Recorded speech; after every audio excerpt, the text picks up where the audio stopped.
Hello guys! Good morning! Happy Sunday sa lahat!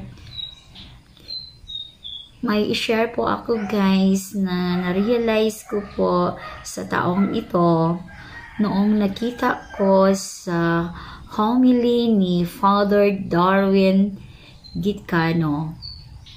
Follower din niya ako at isa rin akong Katoliko.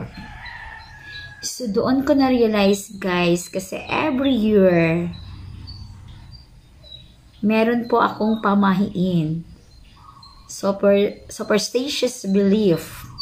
But now, guys, because of Father Darwin Gitcano, na-realize ko talaga at natutunan kong hindi pala tama yung mga pamahiin, superstitious belief. Natutunan ko yon kay Father Darwin.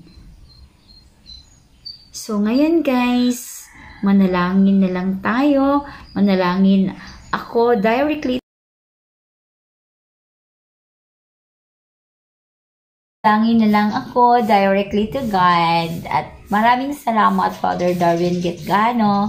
Na-realize ko ngayon kasi for how many years, ngayon ko lang na-realize ng dahil sa'yo, Father Darwin, natutunan ko talaga na hindi na ako umaasa doon sa mga pamahiin, yung superstitious belief, every year, ginagawa ko tulad ng